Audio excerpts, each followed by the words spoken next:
আসসালামু আলাইকুম ওরহমাতুল্লাহ। চোরাবালি। চোরাবালির নাম শোনেননি এমন মানুষ পাওয়া সত্যিই দুষ্কর। ঐতিহাসিকভাবে চোরাবালি মানুষের কাছে যেমন ভয়ের তেমনি কৌতূহলেরও।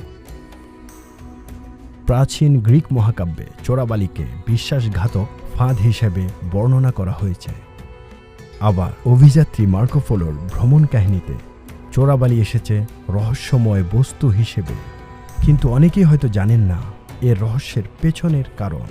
সিটিভি বাংলার আজকের আয়োজনে আপনি জানতে পারবেন চোরাবালি থেকে বেঁচে ফেরার উপায়, চোরাবালির গোপন রহস্য এবং বাংলাদেশের সবচেয়ে বেশি চোরাবালি কোন কোন এলাকায়, এবং বাংলাদেশে এ পর্যন্ত সবচেয়ে বেশি চোরাবালিতে মৃত্যু হয়েছে কোন এলাকায়, এবং সেই বিজ্ঞানটুকুই জানার চেষ্টা করব ইনশাআল্লাহ। চোরাবালি আসলে সাধারণ বালির মতোই। পদার্থবিজ্ঞানের অতি পরিচিত এক সূত্রের নাম প্লবতার সূত্র। এই সূত্র অনুসারে যে কোনো বস্তু তরলে ভাসতে হলে তার ওজন তরলের ওজনের চেয়ে কম হতে হবে। কোনো বস্তু কেন চোরাবালিতে আটকে যেতে পারে তা বোঝার জন্য এই সূত্রটি অতি গুরুত্বপূর্ণ। কারণ বালির কণাগুলো পানির সঙ্গে মিশে একটি তরল জাতীয় পদার্থ তৈরি করে। এ তরল জাতীয় পদার্থের চেয়ে কম ঘনত্বের বস্তু ভাসিয়ে রাখতে পারে চোরাবালি। মানবদেহের ঘনত্ব প্রতি ঘনফুটে প্রায় ৬২ পাউন্ড। এদিকে চোরাবালির ঘনত্ব প্রতি ঘনফুটে প্রায় ১২৫ পাউন্ড। ফলে মানুষ সহজেই চোরাবালির ফাঁদে আটকে গেলেও অনেক কম ঘনত্বের বস্তু ঠিকই চোরাবালিতে ভেসে থাকে। পূর্ব থেকে পশ্চিম কিংবা উত্তর হতে দক্ষিণ পৃথিবীর সর্বোচ্চ রহস্যময় এই আতঙ্কের নাম চোরাবালি। চোরাবালিতে আটকে গেলে মৃত্যু অনিবার্য এমন কথা প্রচলিত সবখানে। তবে সত্যি কি চোরাবালি মৃত্যু ফাঁদ? চোরাবালিতে আটকে গেলে বাঁচার উপায় কি? দেখতে সাধারণ বালির মতো হলেও পুরোটা আসলে আঠালো ধরনের কাদা জাতীয় বালি দিয়ে পরিপূর্ণ। বেশিরভাগ চোরাবালি সাধারণত নদী, সমুদ্র বা যে কোনো জলাভূমির কিনারে হয়ে থাকে। নদী বা সমুদ্রের পানি বালির নিচে জমে গিয়ে এই ধরনের কাদা সৃষ্টি করে। চোরাবালি শুধু যে সমুদ্র সৈকতে থাকে তা কিন্তু নয়। পৃথিবীর বিখ্যাত চোরাবালিগুলো খুঁজে পাওয়া যায় মরুর বুকে। দক্ষিণ পশ্চিম যুক্তরাষ্ট্রের মোজাভে মরুভূমির কেলসেডুন্স এলাকায় প্রায় ৩০ ফুট পর্যন্ত গভীর চোরাবালি পাওয়া যায়। আবার আরব উপদ্বীপের রুভ আল খালি মরুভূমিতে চোরাবালির বিস্তৃত এলাকা রয়েছে, যা কয়েক মিটার গভীর হতে পারে বলে জানা যায়।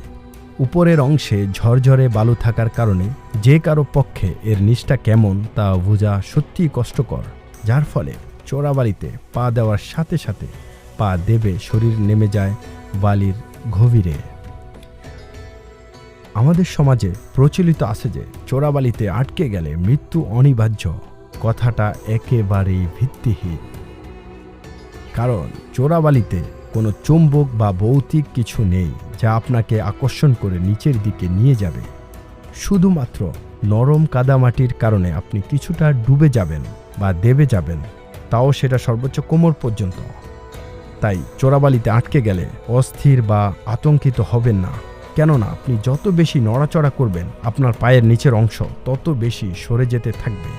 সুতরাং চোরাবালিতে পা দেবে গেলে সাথে সাথে স্থির হয়ে যাবেন এবং আশেপাশে কারো সাহায্য নিয়ে উঠে আসার চেষ্টা করবেন। চোরাবালি থেকে বাঁচার উপায়। চোরাবালি থাকতে পারে এমন আশঙ্কামূলক স্থানে একা একা যাবেন না। যে কোনো ধরনের বালুচরে ঘুরতে গেলে যথাসম্ভব হালকা ওজনের জিনিস সাথে করে নেবেন, যাতে আপনার ভার বৃদ্ধি না পায়। সাথে মাঝারি সাইজের লাঠি রাখতে পারেন। এতে করে পা ফেলার পূর্বে জায়গাটা শক্ত নাকি নরম তা নির্ণয় করে নিতে পারবেন। চোরাবালিতে আটকে গেলে খুব বেশি নড়াচড়া না করে চেষ্টা করবেন দু পায়ের ভর একদম সমান রাখতে। এতে করে শরীরের ভারসাম্য ঠিক থাকবে। পৃথিবীর বেশিরভাগ চোরাবালি অগভীর, তাই চোরাবালিকে মৃত্যু ফাঁদ বলা যায় না। প্রকৃতির বিচিত্র এক সৃষ্টি এই চোরাবালি। তাই চোরাবালিতে আটকে গেলে সাহস হারাবেন না। ধৈর্য ধরে নিজেকে স্থির রাখুন, কারণ বিভ্রান্তকর পরিস্থিতিতে আপনার সাহসিকতাই আপনার জীবন বাঁচানোর মাধ্যম হবে ইনশাআল্লাহ।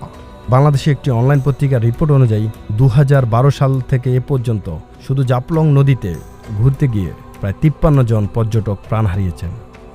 এর মূল কারণ হচ্ছে সাঁতার না জেনে নদীতে নামা। বাংলাদেশের যে অঞ্চলে চোরাবালি পাওয়া যায়। সাধারণত বাংলাদেশের যেসব এলাকায় চোরাবালি পাওয়া যায় তার মধ্যে উল্লেখযোগ্য হচ্ছে জাফলংয়ের নদী, সিরাজগঞ্জের বালুচর এবং কক্সবাজার সমুদ্র সৈকত।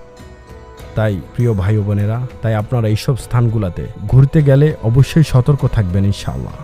প্রিয় ভাই ও বোনেরা, সিটিভি বাংলার ডকুমেন্টারিগুলো যদি আপনার ভালো লাগে তাহলে অবশ্যই লাইক, কমেন্ট এবং সাবস্ক্রাইব করবেন এবং সেই সাথে বেল আইকনটি চেপে রাখতে ভুলবেন না যেন, কারণ